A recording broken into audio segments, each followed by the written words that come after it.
Hey everybody, this is Jack, and I know some of you guys had requested that I help as much as I can um, with going over the materials to the best of my abilities, and so I'm going to try to do that just in some separate sessions, uploading videos that might be helpful. In this particular one, I'm going to be going over, and I'm going to be using textual resources. I'm going to be using some notes of my own, things like that. So if you see me jumping back and forth, that's what this is. And watch if this helps you. If you don't watch it. I don't know why this footage looks so terrible right now. It's like 80,000 filters of garbage, but what are you going to do? So I'm going to hopefully be going over EKGs, just normal EKGs. Okay, so just some normal stuff. And hopefully you can watch this as much as you like, and hopefully it's helpful. Okay. First and foremost, for anybody watching, I'd like to say that I am a student nurse, not a registered nurse. So if you need a registered nurse, you need to consult somebody else because I'm learning as I go. But you're more than welcome to learn right along with me. So not claiming to have any credentialing whatsoever in nursing. Just want to make sure that I put that disclaimer out there now. So in case I say something incorrect, please do not kill me. All right. So like I said, sorry for going back and forth.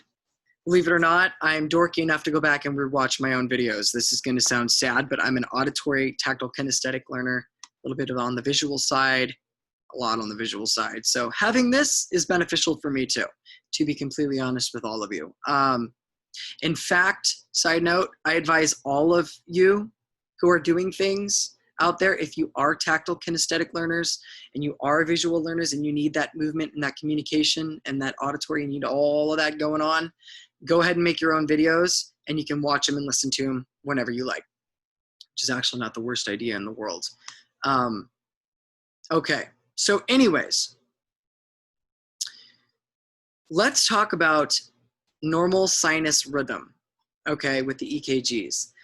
That is what generates a typical waveform, okay? So a normal sinus rhythm is abbreviated, I'm going to start with this whole thing, I have a migraine, NSR, okay? That's what it's abbreviated as, NSR. If you see that, that means normal sinus rhythm, okay? That has to do with the cardiac, with the heart. And that's the way that the electricity and the conductivity and the contractility of your heart is going on, okay? There's a whole bunch more about that that I'd actually like to back up and do, but I can't right now because there's only, I'm just gonna try to do short blurbs, so forgive me.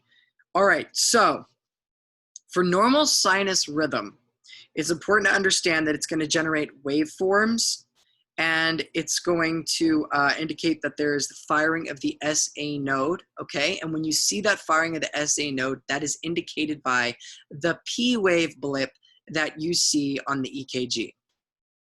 It is then followed by a QRS complex, and that symbolizes ventricular depolarization, okay?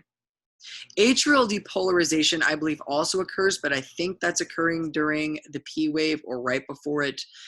That's the other thing that I want to review. That's a different lesson, a different time. So if you're wondering about that, that's what that is. But the QRS complex is about ventricular depolarization, okay? And that's that big spike, okay? And I'll get into a way to remember that too. It's funny because it starts at the baseline, it goes up, and then down, it comes back to baseline. So it's like a sprint. Like, I don't want to go into sports metaphors too much here, but if you guys know about baseline, how many of you played basketball and have been told baseline like 1,000 times? I know I was one of them, okay? And you would have to run all the way down and back. They were called down and backs. You'd have to run all the way down, touch it, and run back as fast as you could. That's like the QRS complex. It goes up, down, up, you know, or level. So from baseline up, down, back to baseline. So a quick sprint, okay? So just think baseline, one sprint, whenever you think about that. And that would be your ventricular depolarization. So it has to do with the ventricles. Then it gets followed by a T wave, and that is your ventricular repolarization, okay? That's when it's getting repolarized. All this electrical stuff is actually really important to know I wish I could tie all that in for you right now. Unfortunately, I'm A, not that smart, and B, I'm going to have to do that in a separate thing. But it's very important because it has to do with the potassium levels and a bunch of other type of levels and things like that. So all of that kind of stuff is really important, and calcium as well. Calcium, sodium, and potassium, I think, were the three main ones that were coming up as far as electrolytes and things like that, and sarcomeres, and I'm just throwing around words, but you get my drift. Pulseless electrical activity, abbreviated PEA, okay? That is when the electrical conduction system of the heart is functioning, but the heart is not responding with a contraction. This is an actual thing. I did not know that, but it is. So apparently, you can run an EKG or an ECG, an electrocardiogram, and see that the heart has electrical reactivity. But you can take somebody's pulse and find out that they're not getting any circulation to the rest of their body. That is bad. And it will not last very long because you need to get oxygen to the rest of your muscles and to the rest of your body. So you have to check both. Don't just trust the EKG. You can have electrical activity, but the muscles might not be contracting. And that is a condition known as pulseless electrical activity, PEA. What can cause PEA? Well, there's a lot of different things, and this is not an exhaustive list, but here are some of them. Hypoxia, which we know is a lack of oxygen. Hypovolemia, low blood fluid volume in the circulatory system, okay? Hyperkalemia, what's that? Too much potassium in the blood serum. Remember that. I know that potassium is found intracellular, but you need to remember that when we are evaluating for blood levels of electrolytes, we are looking at the blood serum. It's actually in the plasma, okay, or the blood serum, whatever. You get what I'm trying to say. It's not going to be perfect. Bear with me. If I screw up, fill in your own blank. Hypokalemia, too little potassium in the blood serum. Acidosis, excessive acidity in the body. Hypoglycemia, so that's low blood sugar. Hypothermia, low body temperature. Medication toxicity, that would be an overdose. Pericardial tamponade, that's excessive blood or fluid around the heart. Pneumothorax, a collapsed lung. Myocardial infarction, that's a heart attack. And pulmonary embolism, which is a blood clot in the lungs. All of those things can cause PEA, pulseless electrical activity, where you can see it, but you can't feel it. The body's not getting any fluid. And we think about, well, blood clot's gonna clog things up. So yeah, you're not gonna get any blood flow, right? So it kind of makes sense. Just think about it logically a little bit. So how can you treat PEA as a nurse? Chest compressions, epinephrine, and treating the possible causes. So depending on what it is, it means how you're going to treat it, okay? Depending on what's going on. So you got to know what's going on to know how exactly to treat it. So again, even if the EKG is showing a pulse rhythm, you must palpate for a pulse to confirm the heart is pumping and circulating blood. It might be electrically working, but not pumping anything systemically to the rest of the body. Remember that. Why does age lend towards being a risk factor for cardiac dysrhythmias? Excuse me. Never get allergies and never get a cold or a summer cold. I swear, it's the worst. So forgive me. Like I said, very unprofessional, but if it helps you, great. Age. Cardiac dysrhythmias. It's a thing, you guys. There are three main things, or three things that are at least mentioned, okay, that tend to come up quite often as to why age tends to be a risk factor for cardiac dysrhythmias, and here they are.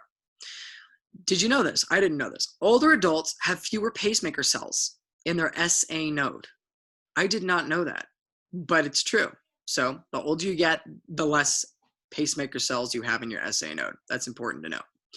There may also be fat deposits around the SA node, and that can cause a delay in the action potential, okay? So that can screw all that conduction up. Calcification of the atrioventricular node, the AV node, and the valves may lead to slowed impulse transmissions, okay? So all that electrical transmission can get jacked up by calcification, fat deposits, and less pacemaker cells, in a nutshell. What are the major risk factors for developing cardiac dysrhythmias? Here's a list. I'm sure there's a lot more to it, but here's a basic idea, and it's kind of a lot. It's medical. Everything's a lot. So what are the major risk factors for developing cardiac dysrhythmias? We just talked about one. Age, myocardial infarction, hypertension, heart valve disease, heart failure, cardiomyopathy, abbreviated as CM. So if you see CM, it's cardiomyopathy. Infections can mess you up. Diabetes mellitus. So now we're starting to see where diabetes can play an effect within the heart. It's kind of interesting how everything starts to come together, just like pulmonary embolism, okay? That's like lungs and heart, right? So and you see it all come together. Sleep apnea, believe it or not, that's a big deal. It can mess up your heart rate. Heart surgery and different types of heart procedures. You can have complications. Electrolyte disturbances, like we've talked about. Hypokalemia, hyperkalemia, things like that. Recreational drug use, specifically cocaine, alcohol, and tobacco. That can mess up your cardiac rhythms. Okay, so you got to be careful. And medication toxicities, specifically I can never say this word. Digoxin. I need to learn how to say it because it's like the most common. Can never get it out in my mouth. Digoxin toxicity. Okay, that's a big one. Digoxin is commonly used. We know that. So if you get a digoxin toxicity, it can lead to a cardiac arrhythmia, dysrhythmia, a problem. Okay. So some dysrhythmias can be fatal. Some are survivable and some have symptoms, but some can also be symptomless, so asymptomatic. Okay. All right. What are some of the symptoms of cardiac dysrhythmias and cardiac instability? Palpations. That can feel like fast fluttering in your chest or beating in the chest or your heart skipping beats. Like you can be like, so that would be like skipping a beat. Okay. Hypotension. Diaphoresis. What's that? That's when you're sweating a lot. Okay. Way too much sweating. That can cause it. Shortness of breath, abbreviated SOB. Syncope, what's that? Fainting. Lightheadedness, weakness, fatigue, dizziness, and anxiety. These are all different symptoms, okay? My best advice, and this does not come from me, this comes from the greats, this comes from our professors, and from everybody else who's ever graduated nursing school.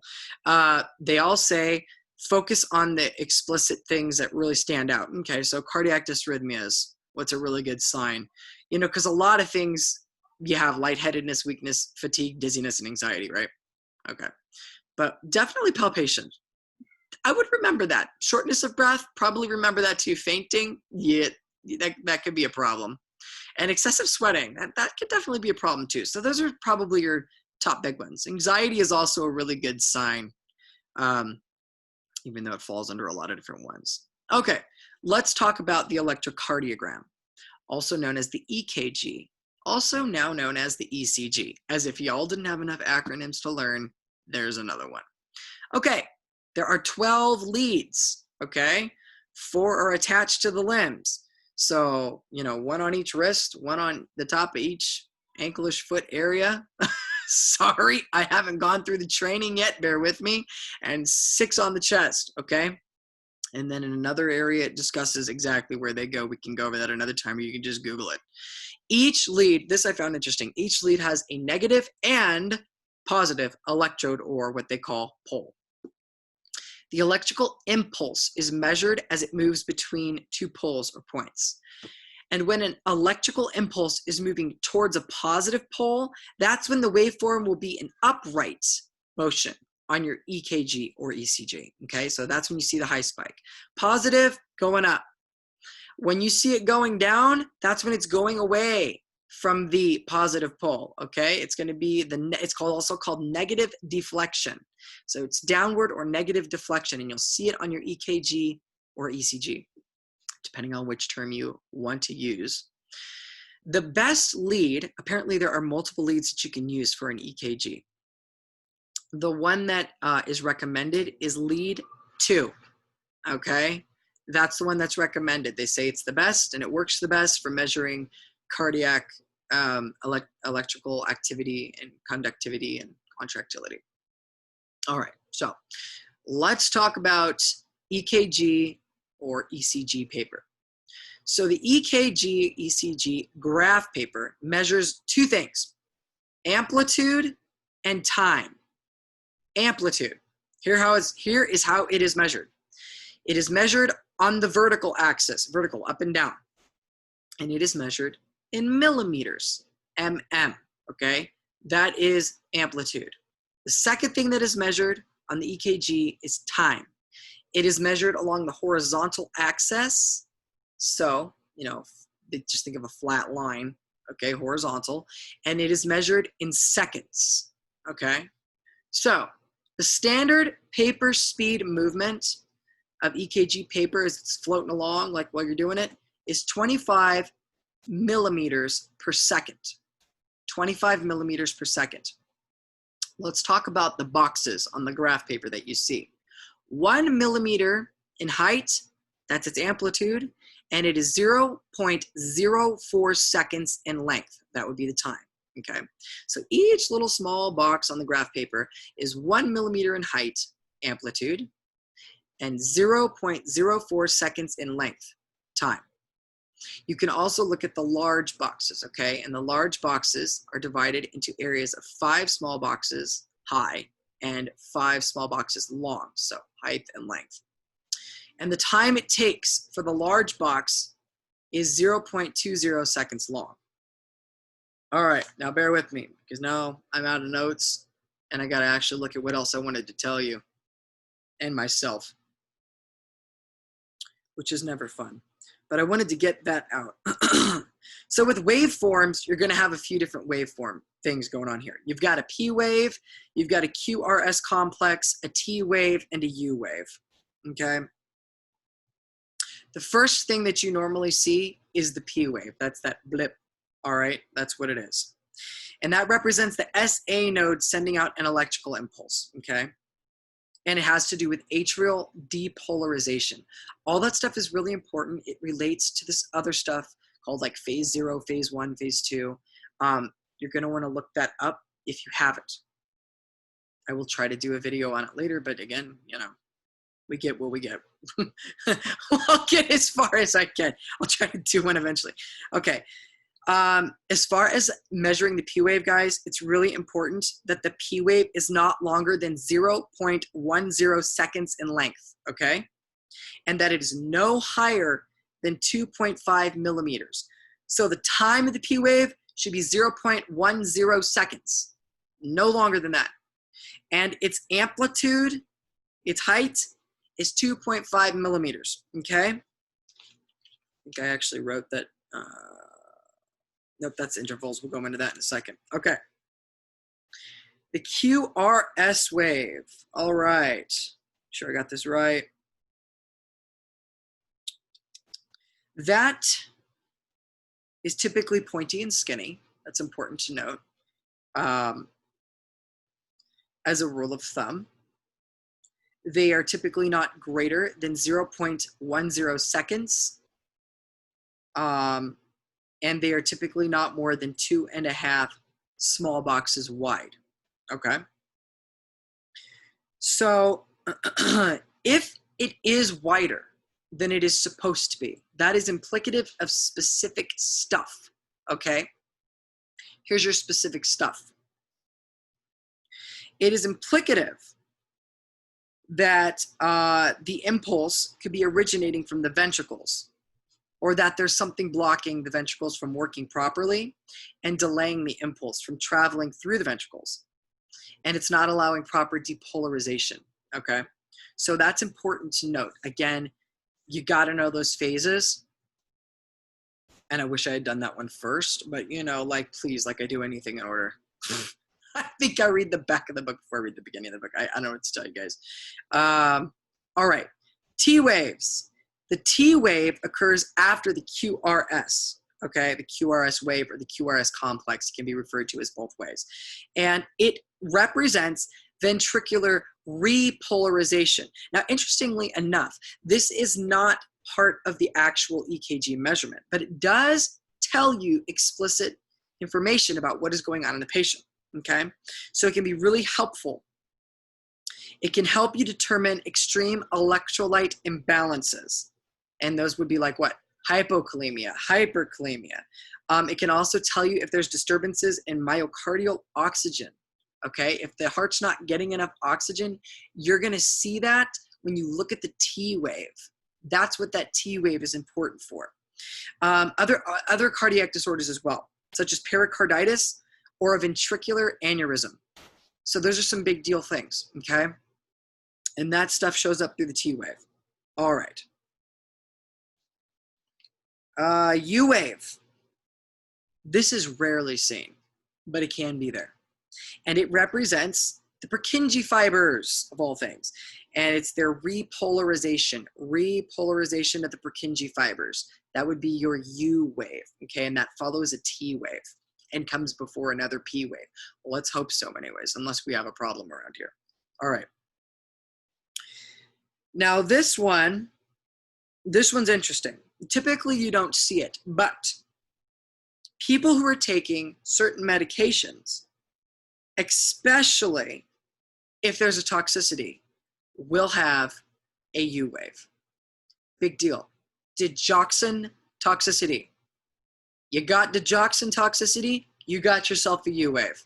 Uh-oh, SpaghettiOs, okay? So not good. It can also show up for electrolyte imbalances, specifically stuff like hypokalemia, hyperkalemia. I know we're going over that a lot. I want to know what else, like, I'm sure there's other ones too, but those are the ones that they come up a lot. So, all right.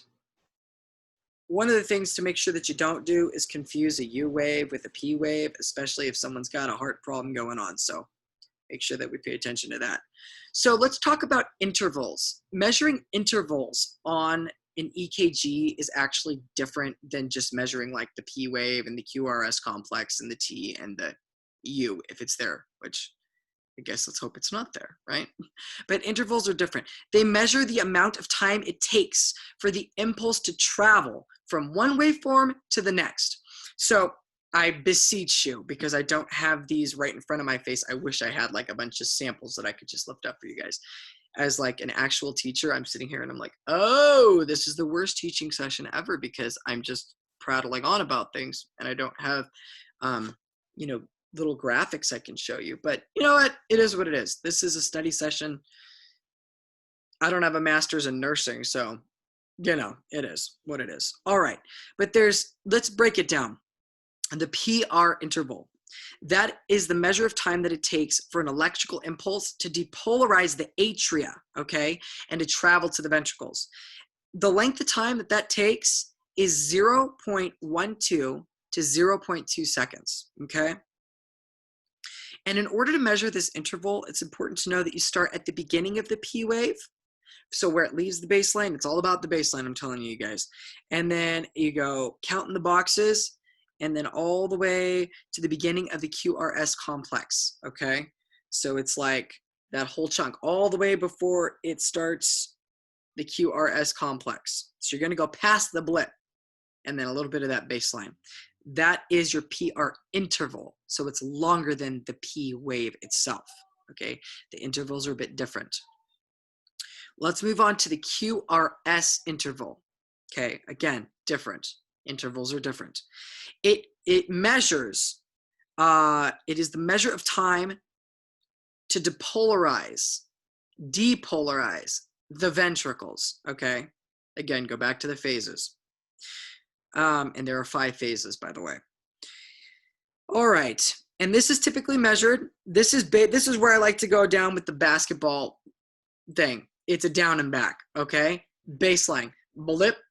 It's that it starts right when the QRS begins, and it does the whole QRS spike back to the baseline. That is your QRS interval. And it's one down and back. You're running down, you're running back. Up, down, up, right back to baseline, okay?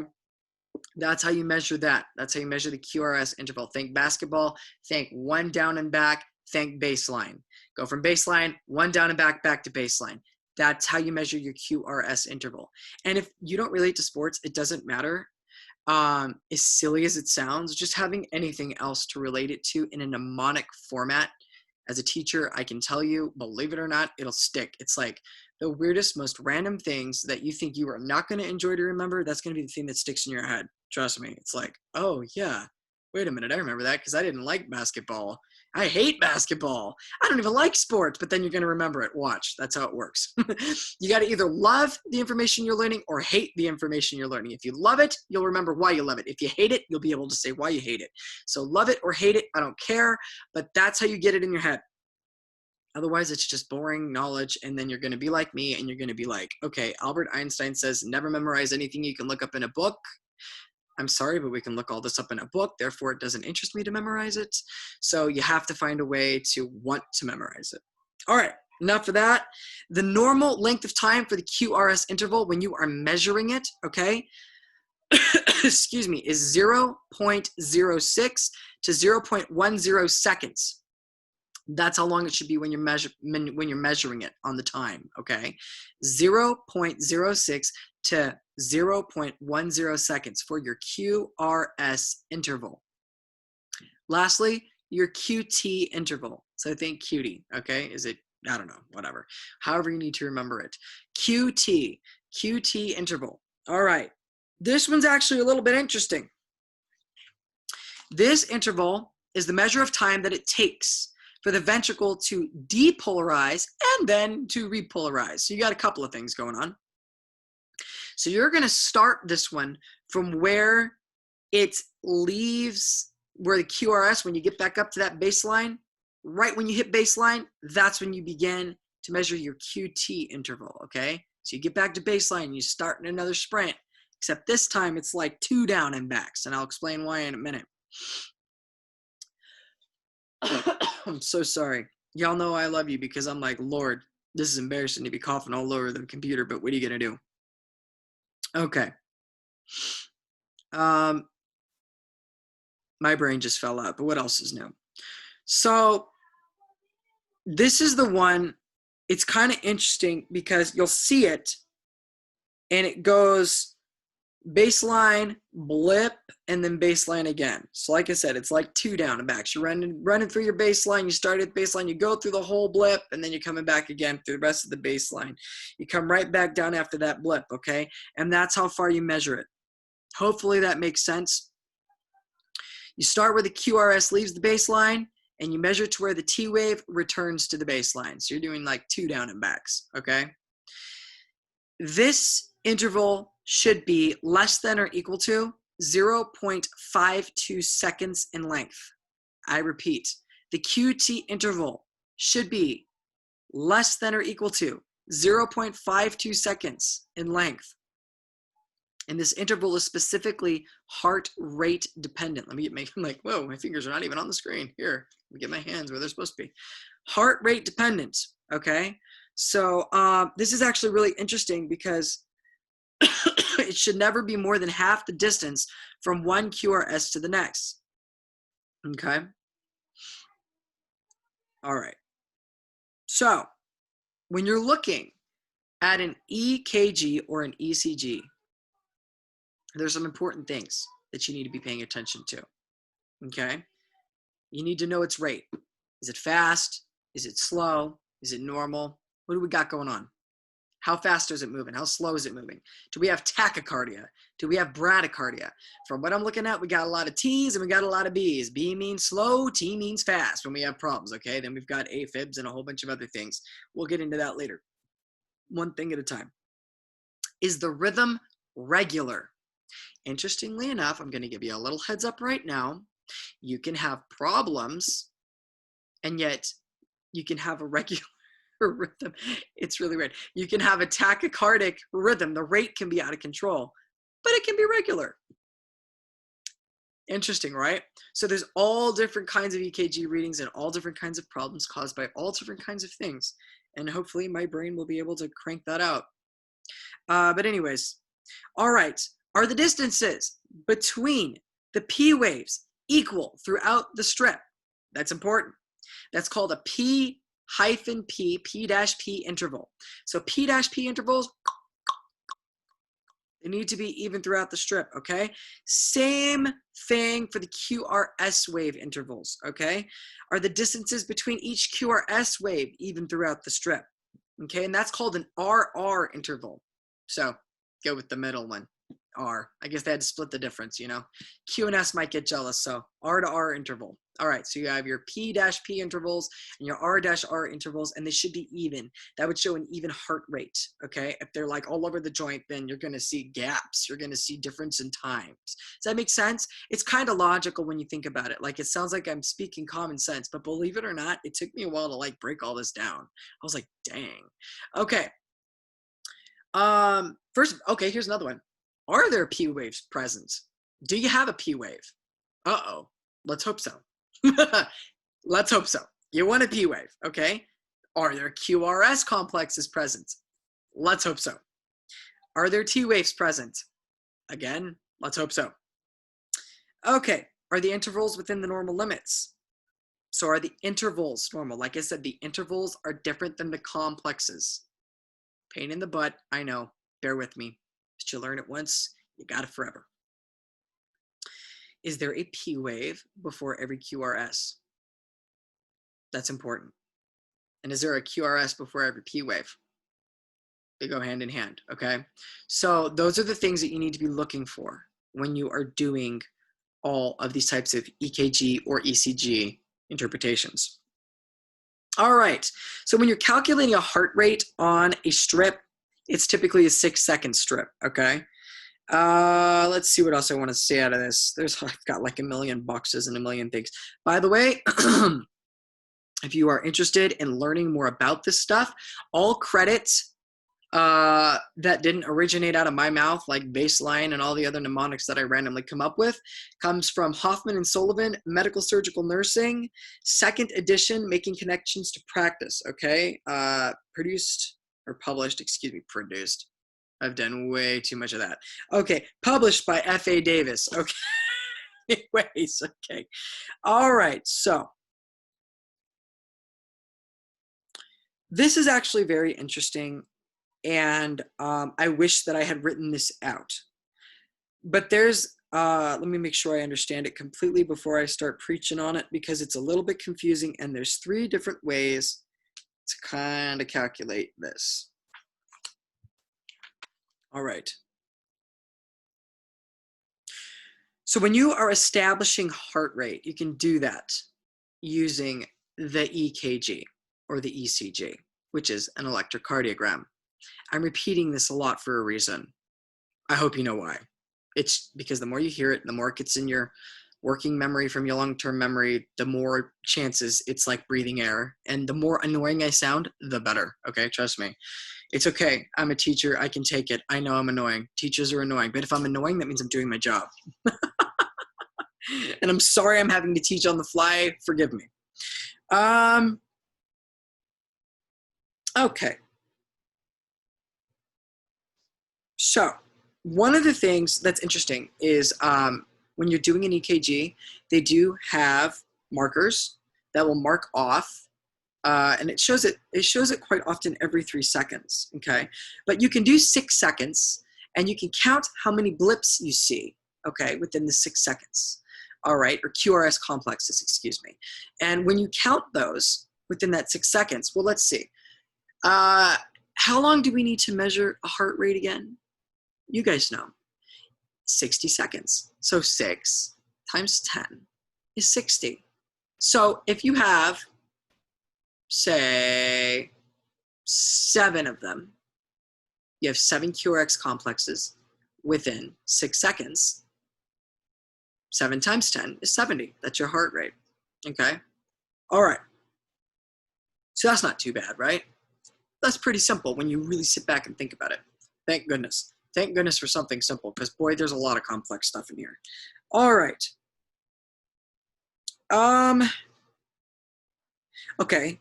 This is what it says about they have ECG. I'm old school, y'all. I'm used to EKG. Y'all gotta forgive me. So ECG, EKG monitor paper, it typically marks 3 seconds, like I said initially, which is 15 large boxes long, and 6 seconds, which equals 30 boxes long, okay? So now, what I thought was kind of interesting about that, and this might help you remember the length of time, and it might not. It might it might not. But it definitely popped into my brain because I was like, wait a minute, this reminds me of something. And it reminded me a little bit about math. So for you math geeks out there like me, who spent your life doing mathletes like a dork, me, okay, then you might enjoy this. Interestingly enough, what might help you remember that is 3 seconds equals 15 boxes. Well, in math, 3 teaspoons equals 15 milliliters. Okay, so we have 3 and 15, 3 and 15. All right, 3 teaspoons, 15 milliliters, 3 seconds on an EKG, 15 boxes. 6 teaspoons, 30 milliliters, 6 seconds, 30 boxes. So relate it to something you know if you can, and sometimes it's helpful. Now let's boil that down. What about 1 box? 1 teaspoon, 5 milliliters, 1 box. No, let me try that again. 1 second, 5 boxes. Eesh. 1 teaspoon, 5 milliliters, 1 second, 5 boxes, okay? So each second is equivalent to 5 boxes. So 3 seconds would be 15 boxes, and 6 seconds would be 30 boxes. That's important because there's some times when you do this measurement, you're gonna be needing to seriously count some boxes. When you're doing heart rate, there's 2 other ways that they actually mention to calculate heart rate. I don't have these down pat, so let me take a look at this. Again, this is one of those things I wish I had written down a little bit better because I'm like, oh, Lord help me. Here we go. All right, so another method that you can use when you're calculating heart rate, okay? Heart rate, so how fast the heart is going, would be to count the number of the small boxes between the 2 R waves and then divide that number into 1,500. That sounds kind of complicated, right? Seems a little easier to count the QRSs, but that's just me. Yeah, and multiply by 10. But there's a few different ways to, get there, depending on what you prefer. So you can do that. So, in other words, if there are 19 small boxes between the 2 R waves, you're going to say 1,500 divided by 19. Okay, and that's going to give you a heartbeat of 79 beats per minute. So if that's the way you want to think, count those little boxes. Here's another one. Last but not least, not to be forgotten, another complicated way to measure things. You can count the number of the large boxes. Because did we discuss this? Or did I just read about it and then not discuss this with you? I don't remember. Oh, well. You can look at large boxes no, I discussed it. That's right. You can look at large boxes as well. And you can count the number of large boxes between the 2 R waves and divide that number into, not by, into. Remember that, 300. So in other words, if you've got 5 large boxes, 300 divided by 5. And that's going to give you a heartbeat of 60 beats per minute, okay? Again, pick your poison. I suggest counting the QRS complexes unless your teacher says otherwise. Watch our teachers say otherwise by the time we get there. All right. Regularity is also key. So again, we need to know the heart rate. We need to know if it's regular or not. And that can be calculated by counting the boxes between the waveforms being measured, such as the P wave to the P wave, P to P, or QRS complex to the QRS complex, R to R. A regular rhythm will have the same number of boxes or equal space between the waveform boxes. Remember, we talked about that when we talked about steps in interpreting an EKG. Are they even? The P to P, is it even each time? The QRS complex to the QRS complex, or the R to R, is it even each time? If it is, you've got a regular heart rate rhythm. That's a good thing. If it's not, that's not so good. Okay, that means that we've got a problem. We've got a dysrhythmia, okay? All right, that is known, if you do that, when you're doing the P to P and the R to R, that is called marching out the rhythm. So think about the military. We march, right? March it out. March it in place. And you want to be organized and in order. That's our P to P and our R to R. P, R, left, right, whatever cadence you like to sing. My favorite is left, left, left, right, right, left, if you really want to know. Viva Civil Air Patrol. Anyways, okay, so if waves are falling early or late or they can even hide within another waveform, you got a problem, and you got a dysrhythmia problem. I swear. I hope y'all can translate geekies, because I can't get these words out of my mouth to save my life, okay? If they are not equal, if your P to P and your R to R measurements are not equal, they're irregular. You got an irregular rhythm, an irregular beat. Okay, that's enough of that for now. I wanted to go over the basics. Hopefully that helps some of you. That's just a basic, simplistic understanding of EKGs, ECGs, or electrocardiogram, okay? Basic. There's a lot more, like I said. Again, please go read Hoffman and Sullivan, and the title is Medical Surgical Nursing, Making Connections to Practice, 2nd edition, publisher, F.A. Davis. Brilliant, brilliant book. And if you look in this book, you will also find the phases, and they will go over when depolarization is occurring and repolarization is occurring. So if you're a little bit like, what on earth is Jack talking about with this depolarization, repolarization? That's where we're going with this, okay? And hopefully I will get some time to actually put up a video about that as well. But I wanted to throw up something, and I'm gonna, sadly, this was not that much that I went over, and it took that much to go over. Hopefully I'll be able to start going over different types of cardiac dysrhythmias. For example, sinus bradycardia, less than 60 beats per minute. Could be normal, could be abnormal. Are you a really, really good exerciser? If you're a really good exerciser, that might be your norm. That might be your trending baseline. But then again, for somebody else who's got symptoms, it could be really, really bad. So lots more stuff to go over. Can't believe I already talked this long about this, but at least hopefully this will help somebody.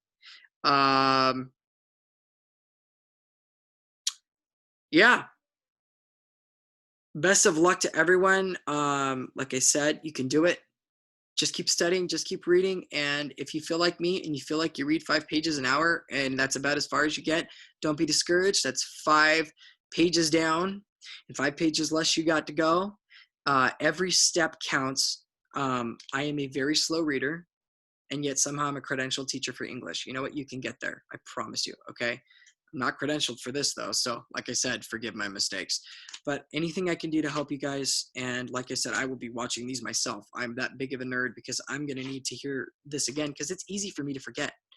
And I don't know if it's easy for you guys, but it's easy for me to forget. So the more that I hear it, the more that you have repetition, the more that you look at your book, the more that you make your own notes, the better. So hopefully this can function sort of as a little lecture. I had some people requesting this. That's one reason why I'm doing it. I'm also doing it because, hey, like I said, it's helpful for me. So you're going to see a lot of these go up. If they help you, watch them. If they don't, ignore them. Do what you want. Anyways, best of luck, and I will talk to you guys later.